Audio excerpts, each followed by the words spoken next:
Hello and welcome to another installment of our Campaign 2024 coverage here at the Washington Times. I'm George Gerbo. If one night in Miami was a story about the fight between Muhammad Ali and Sonny Liston, then let's call one night in Philadelphia the story between the first debate with Kamala Harris and Donald Trump. I'm George Gerbo. Thank you for joining us. We will discuss everything from the first and potentially only presidential debate as these two candidates met for the first time, not only on the debate stage, but actually in person. And joining me to discuss what happened at the National Constitution Center in Philadelphia are our intrepid national political reporters. First, Seth Mclaughlin. How are you, Seth, who was at the debate hall in Philadelphia last night? I'm wonderful, George. Good to see you as always. And national political reporter Susan Ferrechio. Susan, good morning to you. Good morning. Let's start with our big top takeaways from what we saw last night in Philadelphia. It very may well be the only debate between these two, which is kind of unique in a presidential cycle. This was not a Commission on Presidential Debates type of debate that we've seen in years past. This was put on by ABC News, closed set there in Philadelphia, no audience, muting of microphones back and forth during so there was little to no talk back, although former President Trump kind of steamrolled that sometimes. We had ABC News moderators fact-checking the debate in live time. A lot of that fact-checking went the way of former President Trump and not toward Vice President Harris, which is an issue that some conservatives raised immediately after the debate. But I thought Kamala Harris came out, and if the intent was to bait Trump in some ways, she successfully did that. He started out very measured, got a little bit off track in the middle as he wanted to respond to some of her attacks, and then closed very well. Vice President Harris still shy on some of these very specific policy positions that she was asked about, and we'll touch on what those were as this goes on. But Seth, I want to get your thoughts, someone who was there in Philadelphia and in the post-reaction spin room. What was the initial takeaway there in Philadelphia? Well, I didn't know you were going to do it, but I'll run with that boxing metaphor because the mood between this debate in the spin room here in Philadelphia and the mood that was in Atlanta was basically flipped on its head, where when Trump debated Biden in mid-July in Atlanta, his Trump surrogates flooded the spin room afterwards, right, to say that he had knocked out Biden. And, you know, in fairness, it did. That was correct. It did end up being the KO punch. And so there was definitely a jovial mood on that side in a sense that their guy had won. Now, last night, you had Governor Gavin Newsom and others flooding the hall afterwards, declaring that actually Harris had delivered a TKO performance. So I guess it wasn't quite a knockout performance like Joe Biden, but still the idea was, running on the boxing metaphor, that she had won this one and that Democrats were feeling pretty damn good about it. And Susan, yeah, I'll address the same to you in your big takeaways from what we saw last night. Well, I went into the debate thinking about how this is going to impact who's left to persuade in the election. And that's a really small sliver of people, the majority of whom do not know much about Vice President Kamala Harris and want to know more about her policy positions. So I went into the debate watching to see if any of that was fulfilled, if she was able to, fill in the blanks that some of these voters are looking for. And by the end of the debate, the answer to that question largely remains no. She did not really define herself in a way that explains, what happened over the past 4 years and where she is with her policy and agenda currently, because they appear to be two different things, which doesn't make a lot of sense. That was my one takeaway. So do any of these voters feel like they know her any more than they did prior to the debate? And the second observation I had is that this was, I think, not just an opportunity for the media, but really a requirement for the people who were asking the questions in this debate to get more out of her specifically on these issues, because for so many remarkable reasons. She became the nominee not through a primary, but through a party election. And she's only been the nominee for a few weeks. Very little is known about her. and we're almost near the election. So if you're the debate moderators, and I have been a presidential debate moderator, so I know what goes into this and the preparation and how you ask the questions and how you research the questions. It was baffling to me that neither of the moderators sought to get her to pin her down on some of these important issues. They had many opportunities to do this. There were questions where they started off on the right foot, but let her walk away without directly answering. There's also like another built-in question there of like whether or not those undecided voters are looking for policy prescriptions actually, and whether or not this is once again an election about whether or not people like Donald Trump as a person, up or down. And I think what Susan's saying is like the debate monitors definitely dropped the ball a little bit of trying to flesh out where Harris stood on the issues. And at the same time, the Harris campaign had to be jubilant in the fact that she didn't have to deal with that. And then also was able to draw Trump out in a way that I think in their mind, at least, made him, reinforce the negatives that some voters have about him and might help them reach those voters who might not be thrilled about Harris, but are on the fence about whether or not their dislike for Donald Trump is enough to push them to the polls for her. Into a larger discussion about the economy, which was the first topic off the top. And to your point, the initial question to Vice President Harris, is the country better off now than it was 4 years ago? Or what would you say to Americans who you ask that question, the old Ronald Reagan axiom, are you better off than you were 4 years ago, has kind of, lived now for generations as a test of who you want to vote for as president. And her initial question, she was asked that and didn't have a response. And then one of the few follow-ups by the moderators did ask her again directly, and she didn't give a strong answer on that. Is that a fair assessment, Susan? Well, they asked her about the economy, and her pivot was something that I've heard her say many times, which is she talks about her plan, which is to provide $50,000 in startup money for small businesses and $6,000 child tax credit. That's been around now for a few weeks, or maybe less for the small business plan.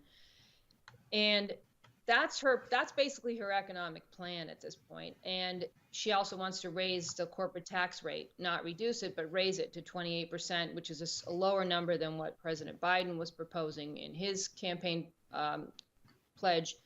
But what I think was missing from this conversation last night, and I think, again, another missed opportunity for President Trump, was to talk about what Democrats have done to drive up inflation, which is, of course, spend, spend, spend. This is an issue that is really critical to our country right now. Another Democratic administration threatens more spending. More spending means, she wants to pump this money into the economy again. What that tends to do is, she wants to do a $25,000 credit for first-generation home buyers. Well, economists will tell you when you pump money into the economy, like into the housing market, the house prices go up. They could have asked her about that.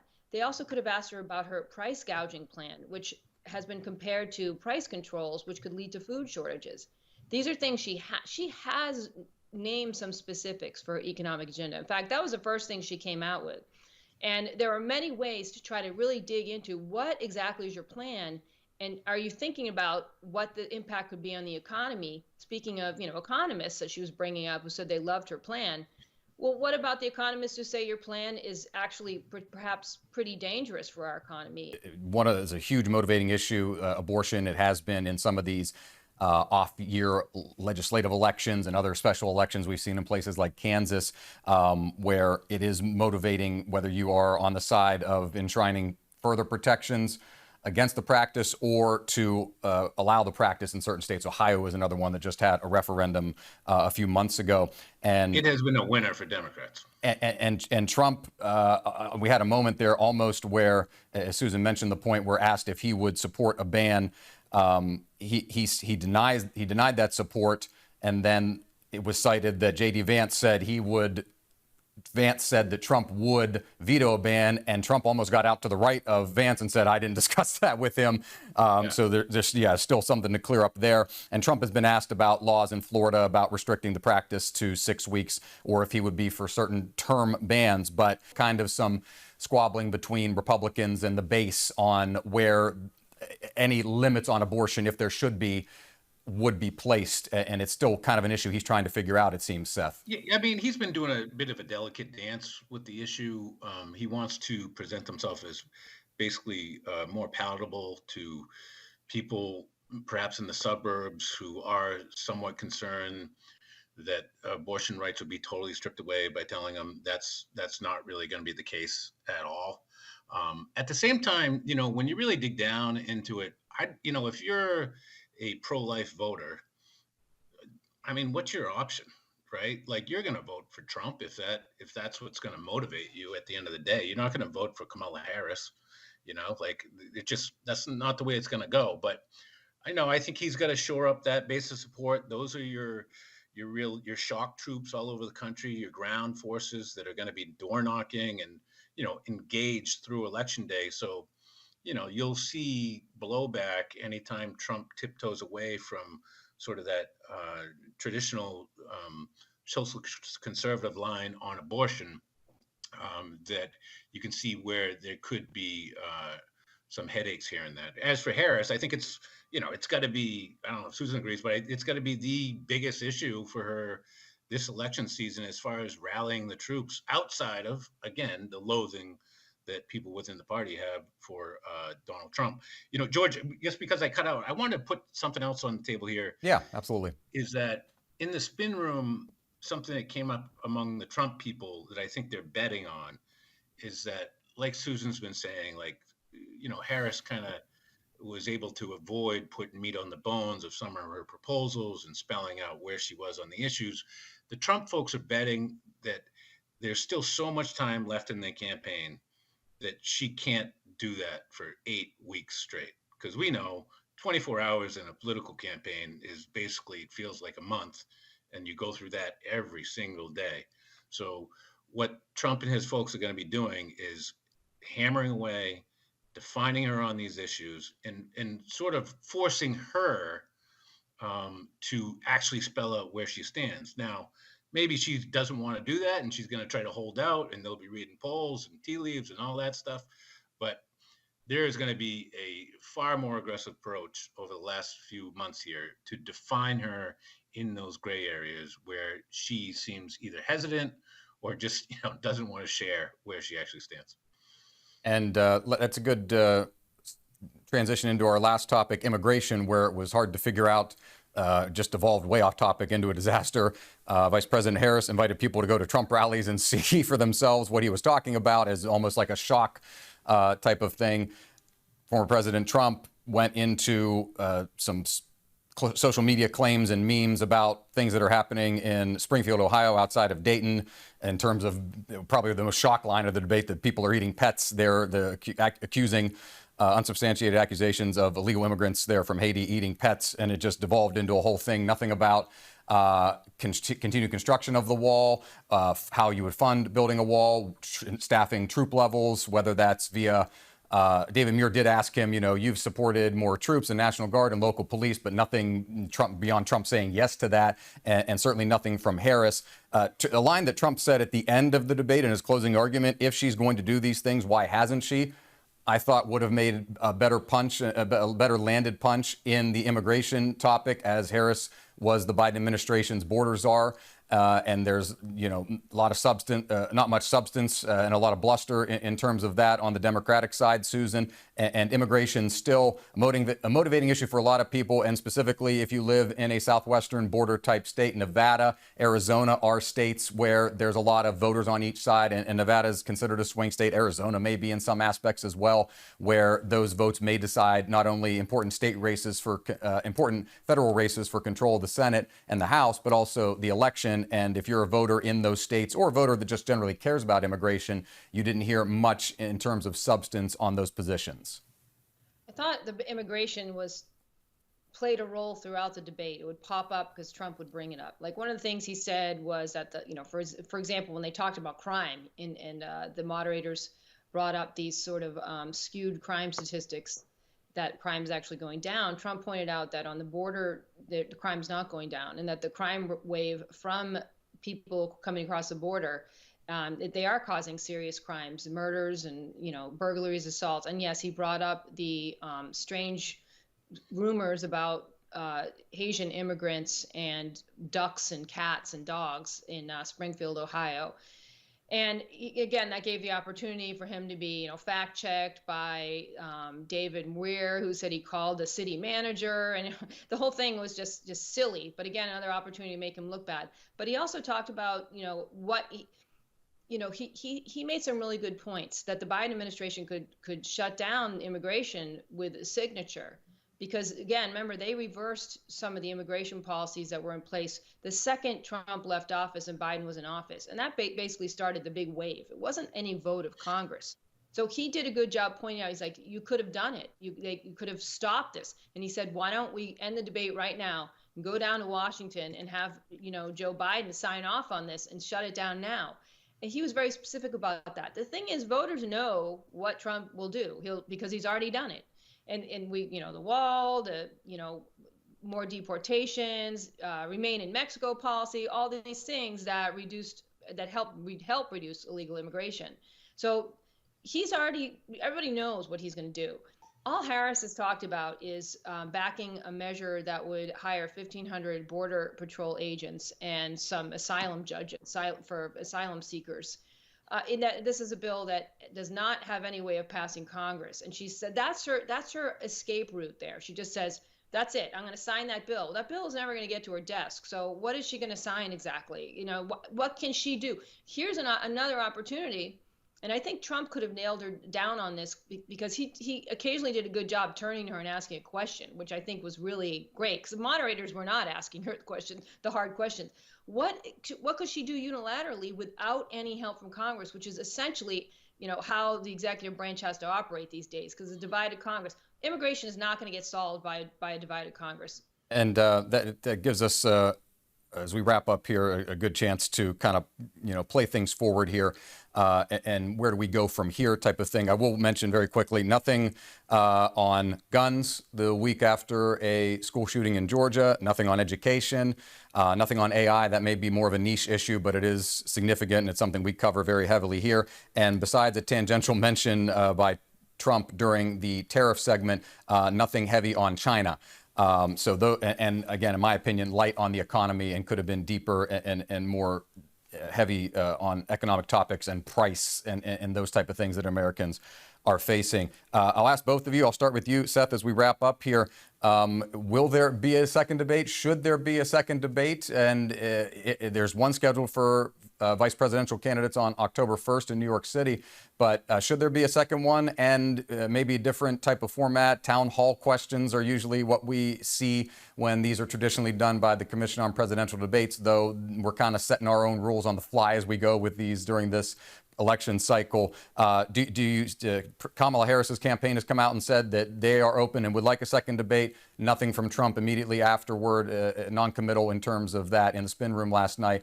Do you foresee something going forward, or will this be the only engagement between the two candidates that we'll see in this cycle? Probably depends on polls, or some indication of how this plays out over the next week or so. But I would say, like in the spin room last night, the Trump surrogates were open to the idea, at least, of another debate. I think, they would be coming at it with the idea that Harris cannot be safeguarded by the moderators again. They probably would like to do it on Fox News.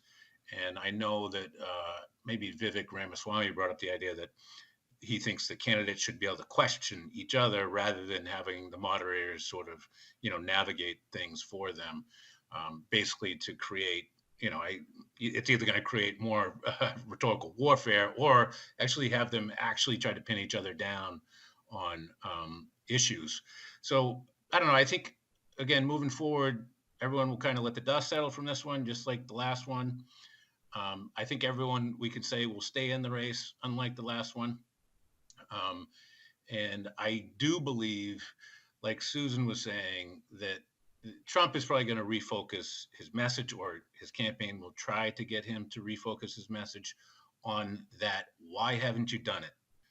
Like it's sort of the through line with anything you can respond to Harris. Why haven't you done it? Like Susan was saying, he pushed her on immigration. You could go back to the White House right now and basically get Joe Biden to sign an executive action order of some sort to help the problem at the border. Why haven't you done it? And I think he's going to, if the Trump folks get their way and can keep him on message, they'll probably go that route. And Susan, I'll ask the same to you. Do we see another debate in this cycle, or will this be the one and only first time and only time that the two candidates interact together on a stage like this? I think Seth just wrote a campaign ad for the Trump team. So last night, President Trump came down to the spin room, which is really unusual. Normally, we sit around talking to their surrogates, and in walks the president, the former president. And he did talk to reporters, and he then wandered over to the set of Hannity on Fox News. And he said, Hannity pressed him a bunch of times on whether he would do another debate. Said, would you agree to that? And he said, well, I don't know. And he insisted that Harris lost, therefore, why should he do another debate? And that's the kind of answer you'd expect out of President Trump. I think what I think will happen is it's possible the Trump team will agree to a debate on Fox News, and then if Harris doesn't agree to that, they'll say she's the one not agreeing to a debate. That way they get the upper hand. It doesn't make sense to me for the former president to go on another debate stage like the one we saw last night. And I don't think it'll make sense to his own team to put him in that situation again. And you just have to look at who, what's different this year is the Commission on Debates is not involved. They normally pick the moderators, and they have done a fair job at picking the more neutral moderators, although I know there have been, a raft of complaints over past moderators, some good, some bad.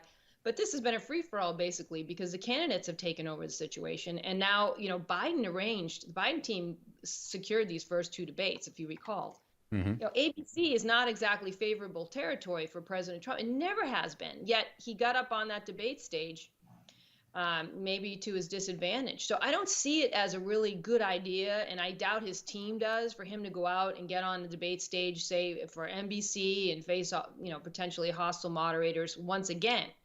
Why would they do that unless they really saw him, this debate as having damaged him in a way that he has to try to recover in a debate like that? And I think he'll go for a Fox forum if one happens at all. And then Harris will have to decide whether she'll agree to that. And let's face it, the Biden team picked the first two places.